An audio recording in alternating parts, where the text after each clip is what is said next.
Sampurasun Baraya Priangan, bertemu lagi di Potret, mengurai cerita, membingkai asa. Seperti biasa hari ini kita mendatangkan kembali narasumber yang tentunya akan berbagi cerita, berbagi kisah hidupnya dengan kita, menginspirasi Baraya Priangan semuanya. Tapi jangan lupa sebelumnya diklik dulu like, share, dan juga di komen. Jangan lupa di subscribe dan jangan lupa nyalakan lonceng notifikasinya. Kita akan segera kembali di Potret, mengurai cerita, membingkai asa.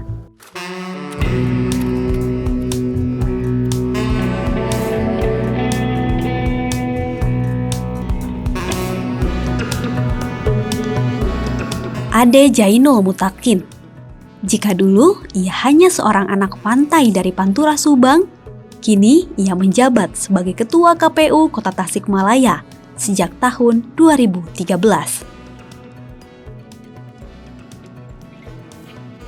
Pinggir Laut Pantura menjadi saksi bagaimana ia dan keluarga berjuang untuk mampu bertahan dan memenuhi kebutuhan.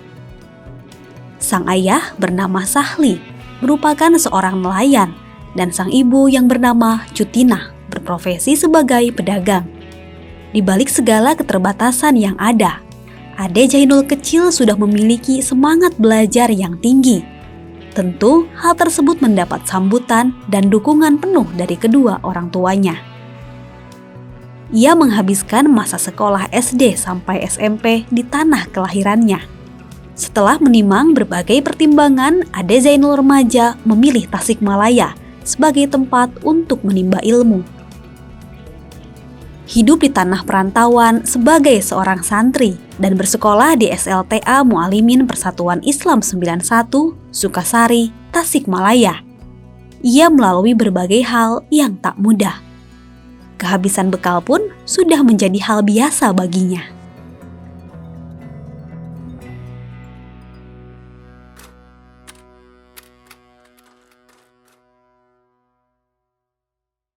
Potret mengurai cerita, membingkai asa. Kita akan langsung sambut beliau adalah Dr. Ade Zainul Mutakin MAG. Beliau merupakan komisioner KPU Kota Tasikmalaya tahun 2013 sampai dengan sekarang dan dengan jabatannya sebagai ketua.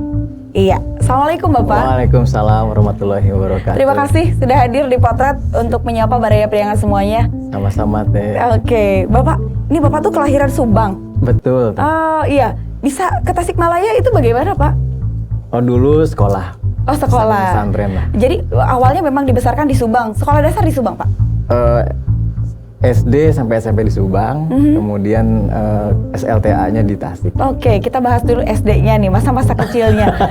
Di Subang, tepatnya di daerah mana Pak Subangnya? Daerah Pamanukan, daerah Pantura lah, pinggir laut. Tapi masih ada nanas di situ?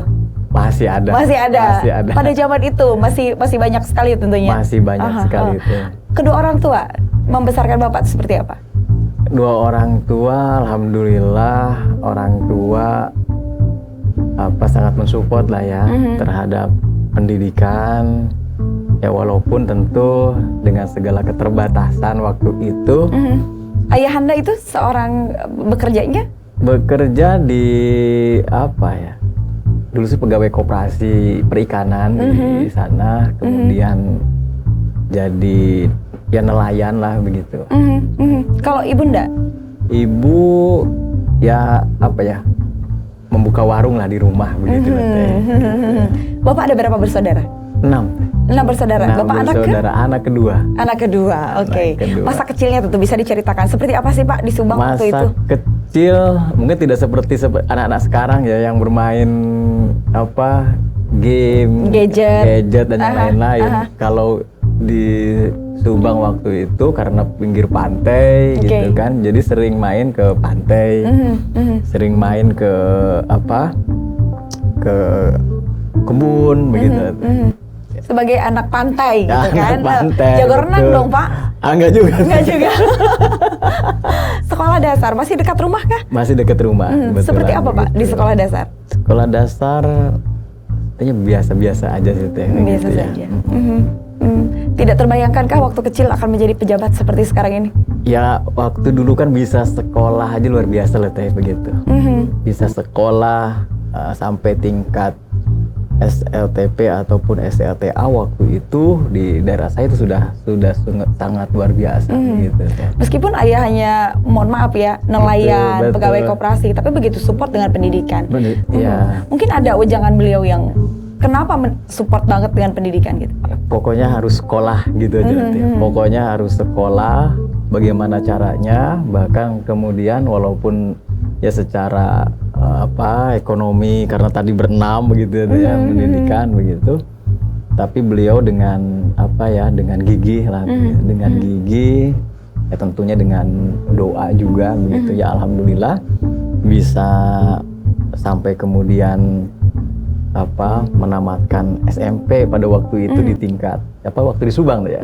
SMP-nya masih di Subang masih berarti di Subang waktu itu. Nah, kemudian mana lagi gitu kan. Nah, akhirnya kemudian karena waktu itu memang banyak juga yang pesantren di Tasik, yang pernah ikut pesantren aja di Tasik begitu. Ya sampai di pesantren di Tasik, kemudian ini mau kemana lagi begitu kan. Nah, sementara kan untuk masuk perguruan tinggi juga kan nggak ada biaya dan segala macam, tapi alhamdulillah waktu itu kita menemukan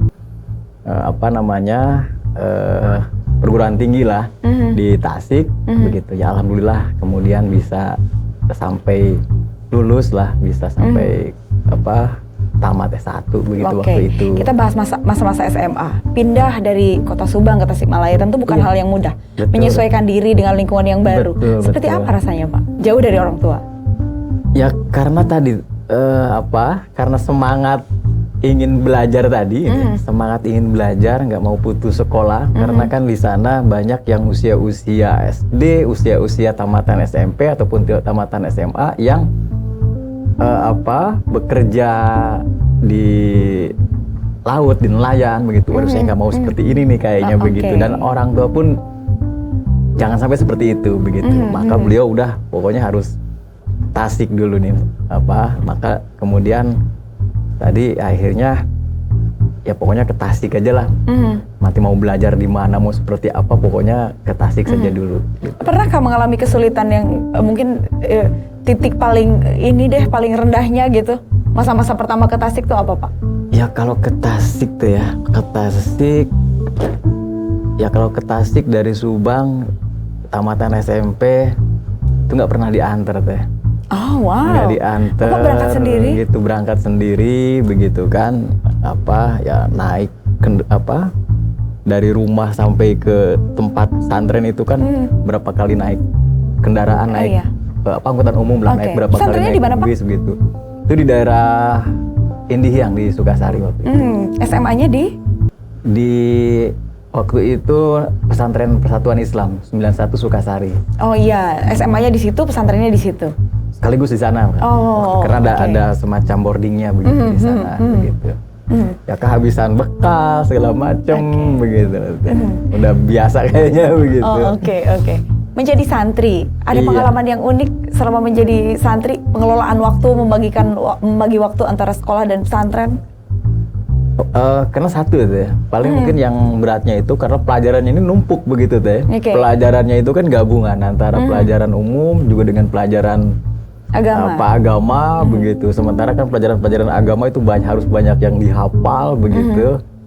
Ya akhirnya yang memang kerja kerasnya di sana gitu. Ya, oke. Ada kesulitan penyesuaian dengan lingkungan gitu? Kalau dari lingkungan pas ke Tasik itu justru agak lebih enak begitu.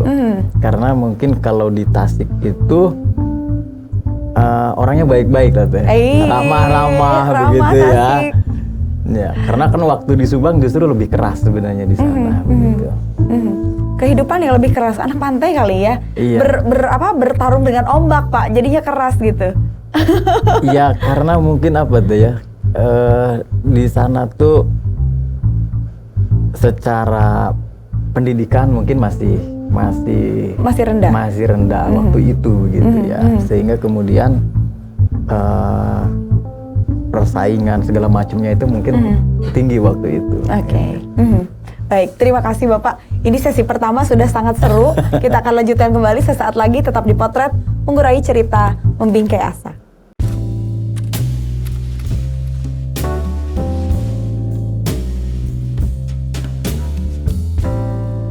Rasa nyaman tinggal di kota santri membuatnya tetap memilih Tasikmalaya sebagai tempat mencari ilmu di masa perkuliahan. Ia melanjutkan pendidikan S1 di STAI Tasikmalaya dengan semangat dan kerja keras dalam menuntaskannya. Di masa kuliah, ia aktif di organisasi ekstra kampus, Himpunan Mahasiswa Islam, yang membawanya pada wawasan dan pengalaman yang lebih luas.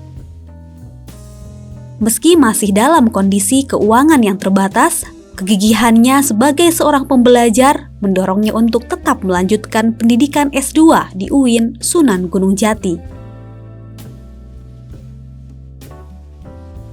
Setelah selesai S2, ia akhirnya menjadi seorang dosen. Namun, tak puas sampai di sana. Ketika ada kesempatan datang, ia selalu sigap untuk mengambilnya, termasuk saat ada informasi beasiswa S3. Ia mengikuti seleksi dan berhasil melanjutkan pendidikan S3 di Universitas Pendidikan Indonesia, program studi pengembangan kurikulum. Tasikmalaya punya banyak cerita di hidupnya. Bahkan, ia juga jatuh hati pada seorang perempuan asli Tasik bernama Nia Mazia Hamdah yang kini mendampingi hidupnya. Kini, ia dan sang istri dianugerahi 5 orang buah hati, yakni Mufti Sunan Al-Farabi, Hegar Muhammad Izzi, Albira Sabda Kauli, Elbira Sabda Kauni, dan Rakean Khalif Pamungkas.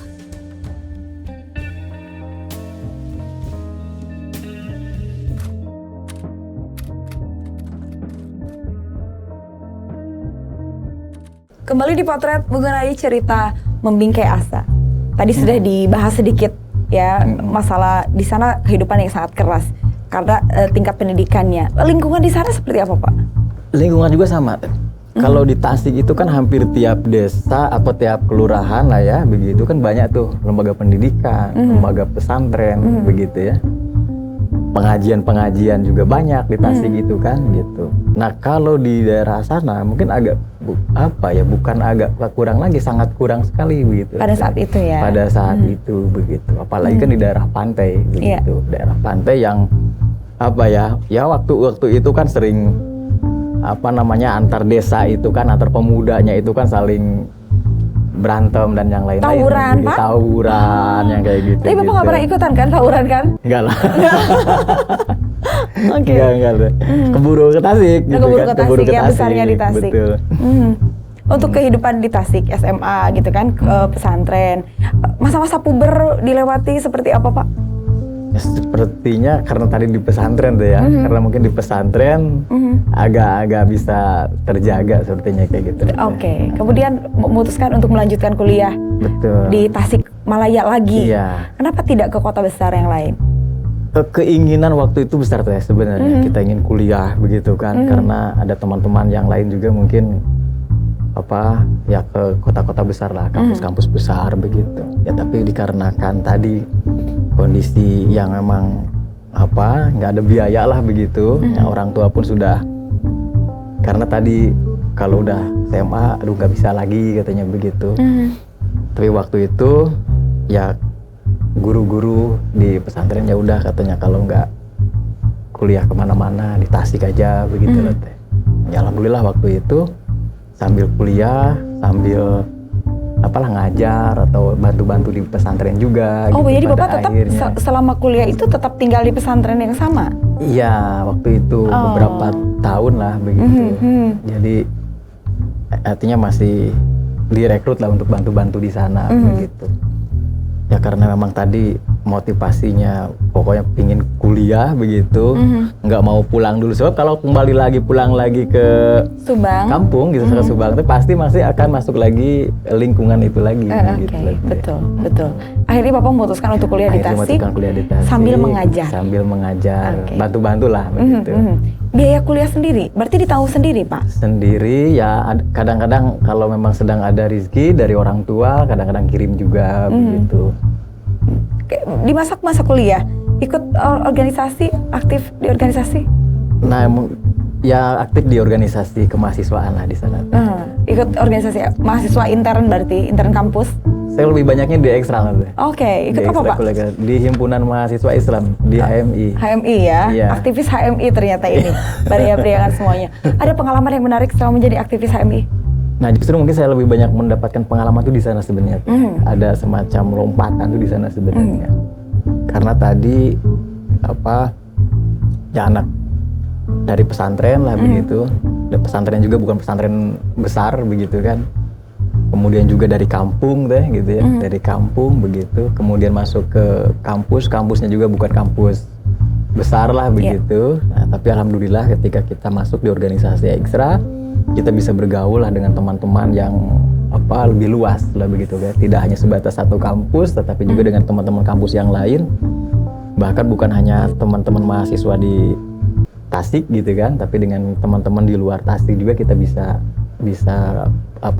kenal, bisa berinteraksi gitu kan. Akhirnya bisa menjadi orang Tasik. Itu ceritanya seperti apa Pak? Selesai kuliah kan Bapak ini langsung melanjutkan S2 atau tidak? Ya, waktu itu karena ketika tamat, alhamdulillah ya bisa menamatkan S1 dengan berbagai macam rintangan dan dinamikanya lah begitu. Akhirnya bisa tamat S1 sampai kemudian di sana ya karena kita aktif di organisasi ekstra, bahkan waktu itu organisasi ekstra tidak di tingkat Tasik begitu ya, sudah masuk ke Bandung waktu itu. Oh, luar biasa. Nah, ketika di Bandung ini, nggak mau ngapain nih. Di Bandung sayang juga kalau hanya sebatas untuk organisasi saja, maka kita sambil kuliah juga gitu loh. Nah, ini berorganisasi itu bisa sampai di Bandung. Pengalaman pasti banyak sekali pengalaman unik dan menarik yang bisa dibagikan untuk Baria Priangan semuanya. Bapak betah sekali berorganisasi ya. Karena mungkin banyak yang bisa diambil gitu kan ceritanya di organisasi itu. Pengalaman yang paling Bapak ingat selama menjadi aktivis? Karena di aktivis ini kita banyak belajar hal-hal yang memang tidak dipelajari di kampus itu sendiri gitu. Ya kita akhirnya banyak juga banyak diskusi, banyak kajian dan yang lain-lain lah begitu. Ya sampai akhirnya kemudian tadi sampai di Bandung, di Jawa Barat lah begitu ya waktu itu. Ya sampai kemudian kita banyak relasi sebenarnya itu loh teh. Sebenarnya banyak relasi, kemudian juga banyak jaring lah begitu. Mungkin itu loh teh. Hikmah yang bisa diambilnya banyak relasi, banyak kenalan, banyak jaringan yang bisa dimanfaatkan sebagai pendukung kita. Betul. Oke Pak. Kemudian Bapak tadi mengatakan bahwa jangankan untuk S1 gitu kan. Tapi sekarang tapi waktu itu Bapak bisa melanjutkan ke S2 gitu kan. Itu supportnya seperti apa Pak? Dari siapa yang support Bapak untuk bisa lanjut S2? Ya alhamdulillah ya, sejak pas di S1 juga waktu itu ya mungkin ini rezeki dari Allah lah begitu. Ya kebetulan waktu itu kita juga dapat beasiswa. Nah kemudian waktu kuliah di S2 juga sebenarnya modal nekat waktu itu. Karena sedang kuliah di Bandung, sayang waktu begitu kan. Kita masuk aja kuliah pun waktu itu tidak biayanya udah ada begitu loh teh. Dia hanya sebatas waktu itu punya biaya untuk daftar aja waktu itu, dan setengahnya untuk daftar ulang waktu itu.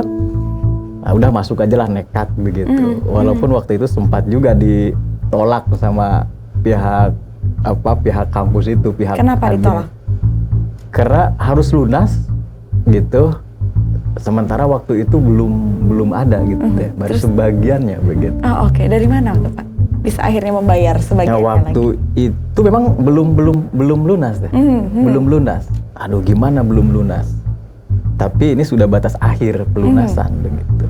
Waktu itu ya saya akhirnya nego saja gitu teh, lobby begitu. Ini Pak ada uang segini, bagaimana? Mohon dispensasi. Ya alhamdulillah akhirnya kasih dispensasi katanya gitu. Dispensasi lah katakanlah waktu itu sekitar berapa minggu lah kayak gitu kan dikasih dispensasinya. Pokoknya jangan sampai lebih dari 1 semester. Tapi alhamdulillah pas di 1 bulan 2 bulan ada pengumuman lagi teh. Ada pengumuman lagi. Di sana ada pengumuman penerima beasiswa teh. Semangatlah Bapak di situ. Kemudian di sana ternyata masuk deh, alhamdulillah. Di sana ada beasiswa masuk. Ya udah alhamdulillah. Waktu itu yang sisanya kekurangan itu kita bayarkan gitu loh teh. Luar biasa. Menyelesaikan kuliah S2 dengan biaya sendiri tentunya tidak mudah Pak, apalagi hidup di kota Bandung ya, yang segala sesuatunya tahulah tidak murah kan, beda sama di Tasik. Bapak sambil kuliah bekerja kah? Ya itu, karena waktu itu sambil kuliah begitu. Nah ini ke alma mater lagi gitu teh. Ke alma mater lagi waktu itu kita coba, tapi alhamdulillah walaupun waktu itu asalnya coba-coba aja kayak gitu kan, barangkali bisa diterima. Ya, alhamdulillah waktu itu kita jadi asisten dosen juga gitu teh. Asisten dosen di Bandung? Bukan di kampus, di Tasik. Oh di Tasik, jadi Bapak bolak-balik Tasik Bandung dong kalau begitu? Iya, seminggu sekali. Kan kuliahnya cuma 3 hari gitu. Dengan waktu yang begitu padat, kuliah, bolak-balik Tasik sambil mengajar, kemudian organisasi, keteteran nggak sih Pak? Ya keteteran sih keteteran. Tapi karena karena mungkin itu yang harus dilalui, nggak ada cara lagi, nggak ada peluang lagi selain itu gitu. Ya akhirnya saya jalani aja seperti itu. Bisa menyelesaikan S2 akhirnya. Kemudian Bapak melanjutkan langsung S3 atau bagaimana ceritanya? Waktu itu alhamdulillah setelah S2 kita beberapa tahun mengabdi lah di alma mater begitu. Ya alhamdulillah di STAI kita menjadi dosen di STAI berarti kan? Di STAI waktu itu. Ini pun sama, waktu itu ada juga pengumuman program beasiswa untuk S3 untuk doktor. Nah, kita coba-coba lagi aja deh, kita daftar. Tapi alhamdulillah juga atas izin Allah ya akhirnya diterima juga, beasiswa juga pada akhirnya. Tuh. Alhamdulillah ya. Kalau yang pinter tuh mau sekolah kemanapun dengan modal beasiswa bisa kan. Ini menjadi inspirasi bagi para Priangan semuanya bahwa cita-cita jangan maksudnya bersekolah itu jangan hanya melihat dari mana materinya begitu Pak. Dengan semangat dan prestasi tentunya bisa dikejar gitu kan. Kemudian menjadi orang Tasik Pak. Ketemu bidadari Tasik kah? Atau bidadari dari mana akhirnya yang membuat Bapak betah di Tasik? Betul, orang Tasik. Orang Tasik? Oh iya, jadi sebenarnya di Tasik itu bukan karena menjadi dosennya, tapi karena ada bidadarinya. Ketemunya di mana Pak? Di kampus. Di kampus mahasiswi kah? Atau teman mengajar kah? Adik kelas. Oh, adik kelas. Masih lagi kuliah berarti? Ya ketemunya lagi kuliah S1. Lagi kuliah. Oh oke. Tapi menikahnya setelah Bapak selesai S2? Setelah selesai sedang S2. Sedang S2. Oke, sedang S2. Kenapa akhirnya memutuskan bahwa wanita inilah yang akan mendampingi hidup? Apa tuh ya? Kata hati aja, kata hati aja. Mungkin karena wanita ini bisa menerima dengan segala keterbatasan dan kelebihannya Bapak. Seperti itu sepertinya. Oke, memang kalau udah ke Tasik tuh susah move on Pak. Nggak bisa balik lagi. Iya betul. Akhirnya selesai S3, kemudian masih tetap mengajar. Gitu. Ini tiba-tiba nyemplung menjadi komisioner KPU Tasikmalaya, seperti apa ceritanya? Jangan dijawab dulu, kita akan segera kembali sesaat lagi. Tetap di Potret, mengurai cerita, membingkai asa.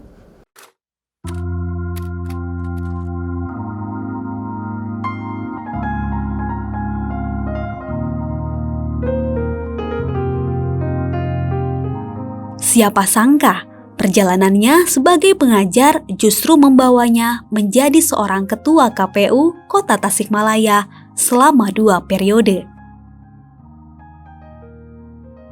Keterlibatannya saat ini tak lain merupakan pengaruh dari perannya sebagai seorang aktivis di waktu yang cukup lama. Menurutnya, politik di Tasikmalaya dari waktu ke waktu bergerak dengan dinamis. Kompetisi politik pun terjadi cukup ketat dalam memperebutkan berbagai jabatan. Masyarakatnya pun sudah melek politik, melihat banyaknya akses pendidikan. Pria yang gemar menulis dan fotografi ini berpesan untuk terus berkreativitas dan berinovasi. Lampaui diri karena batas hanyalah ilusi.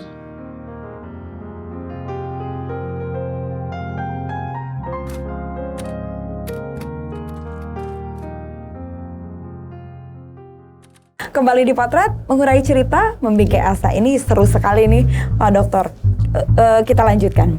Boleh deh. Asa jauh gitu, Pak. Kejauhan ya dari dosen tiba-tiba nyemplung ke dunia politik gitu, menjadi komisioner KPU Tasik. Iya. Itu angin apa yang membawa Bapak ke situ? Istri gue nggak ngimpi tuh ya. Bisa jadi anggota, apalagi sampai jadi ketua KPU begitu ya.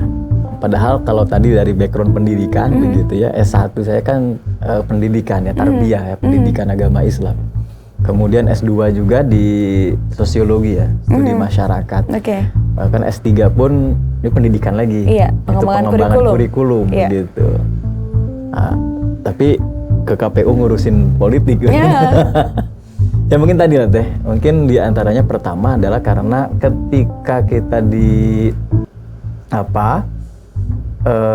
organisasi ekstra itulah kita banyak belajar ya kajian-kajian tentang politik, kajian-kajian tentang sosial dan yang lain-lain, termasuk juga mungkin kita banyak interaksi juga dengan kalangan-kalangan teman-teman aktivis-aktivis yang lain, termasuk aktivis-aktivis politik. Dari sana kemudian mungkin minat itu muncul begitu.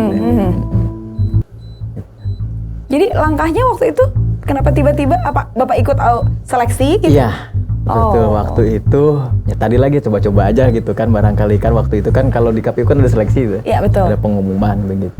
Ya kita coba-coba aja daftar begitu. Dan alhamdulillah pas begitu daftar itu bisa lolos lah begitu. Waktu itu langsung menjadi ketua? Belum. Waktu itu jadi anggota dulu 1 periode. Ya, di akhir periode mungkin jadi ketua itu cuma berapa bulannya?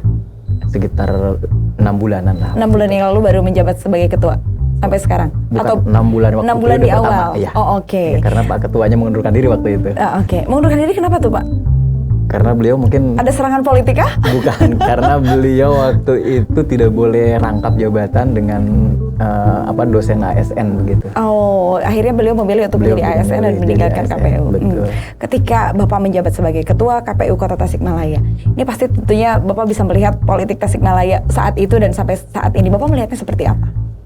Politik di Tasikmalaya itu pertama sangat dinamis, sangat dinamis dalam artian bahwa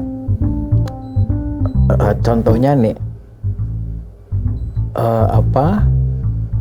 partai pemenang pemilu pertama waktu sebelumnya partai A, sekarang partai B begitu. Termasuk juga anggota dewan. Anggota dewan kemudian walaupun incumbent ini waktu periode kemarin ini hampir semuanya pada ikut begitu. Tapi kemudian tidak semuanya bisa naik kembali. Gitu. Untuk serangan-serangan politik di Tasikmalaya, apakah termasuk yang rawan atau tidak, Pak? Ke anggota KPU ataupun ke ketuanya sendiri ketika pencalegan atau ketika pemilu itu ada nggak sih serangan-serangan politik? Serangan ya biasa kan, maksudnya ya kita tidak bisa menutup mata bahwa materi ya kan untuk pemenangan dan lain-lain. Bapak melihatnya seperti apa? Adakah? Untuk Tasikmalaya ini ya sebenarnya kompetisinya itu sangat ketat sebenarnya begitu. Kompetisinya sangat ketat ketika tahun 2019 ini yang diperebutkan cuma 45 ya. Sementara calegnya ini hampir 400-an. Begitu. Artinya tingkat keketatannya sangat luar biasa begitu. Apalagi kan medannya cuma 10 kecamatan gitu. Akhirnya kemudian memang sangat kompetitif begitu ya. Untuk bisa meraih jabatan-jabatan politik tersebut begitu. Dan ya alhamdulillah KPU beserta stakeholder yang lain lah gitu. Karena mungkin untuk keberhasilan pelaksanaan pemilu ini kan bukan hanya KPU gitu. Ya, tapi alhamdulillah selama ini pengalaman saya selama hampir 10 tahun ya, berarti 9 tahun sekarang ini gitu. Alhamdulillah yang sifatnya teror-teror yang segala macam itu money politik contohnya. ada. Apakah ada temuan? Kalau yang dilihat dari yang ditindak sampai kemudian ini kan nggak ada ya. Tapi bukan berarti kemudian itu faktanya memang tidak ada. Itu faktanya mungkin bisa ada. Karena rumor-rumor di luar kan banyak juga kan teman-teman kita yang habis sekian. Iya. Katanya Biaya gitu. politik kan, Biaya politiknya. Gitu. Iya, tidak murah biaya politik. Betul. Karena orang sudah terbiasa dengan money politik. Betul. Masyarakat terutama. Bapak melihat masyarakat Tasikmalaya apakah masih awamkah dengan politik? Masyarakat Tasikmalaya, kalau menurut saya sebenarnya itu sudah cukup melek politik sebenarnya begitu. Karena ya tingkat pendidikan masyarakat begitu kan. Beberapa perguruan tinggi di Tasikmalaya itu banyak sekali gitu. Nah, kemudian juga masyarakat ya cukup mengenal lah begitu. Tapi masalahnya bukan masalah pengetahuan tapi persoalannya itu adalah persoalan berhubungan dengan moral politik begitu loh. Yang kemudian mungkin nanti di sini yang ada persepsi yang berbeda-beda mengenai apakah ini masuk kategori money politik atau bukan, kayak seperti itu. Mungkin yang standar moralnya mungkin bisa berbeda-beda begitu kan antara satu dengan yang lain. Nanti 2024 apakah Bapak masih menjabat? 2024 ini selesainya di tahun 2023 bulan Oktober menjelang pemilu. Menjelang pemilu, menjelang kampanye. Menjelang kampanye. Jadi mungkin 2024 kemungkinannya masih menjabat atau tidak? Sudah selesai. Tidak bolehkah mencalonkan lagi? Sudah 2 periode. Sudah 2 periode. Tapi tidak mengapa. Irma mau tanyakan harapannya untuk pemilu 2024 seperti apa, Pak?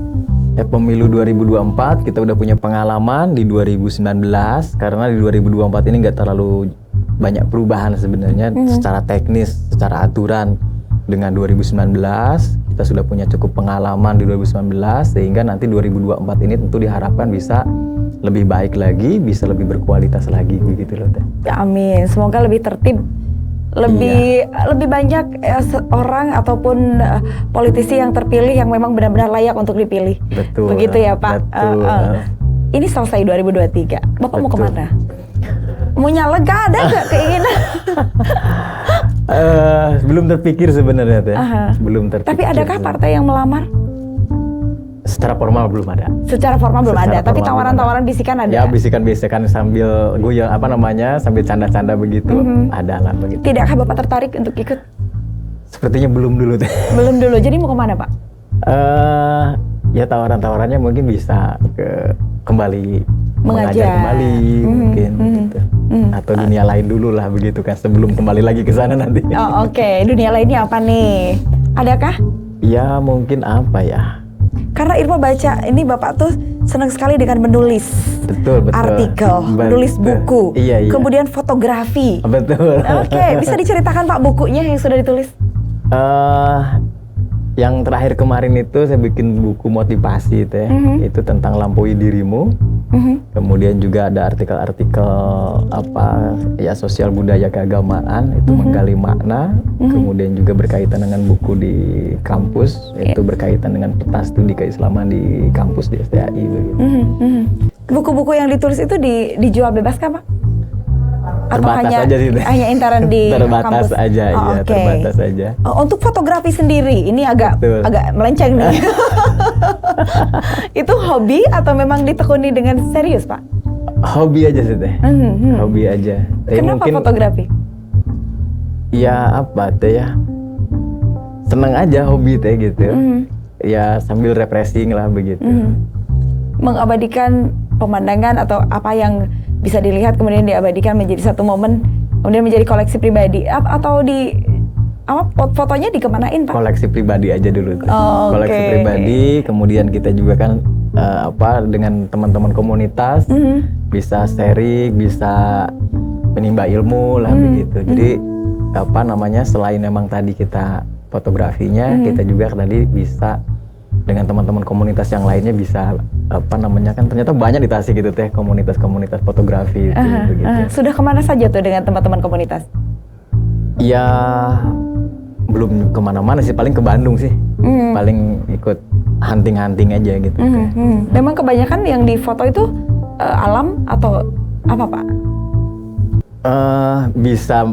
Bisa landscape, jadi ya alam, pemandangan begitu, ataupun juga mungkin bisa foto street fotografi, kemudian juga di model begitu.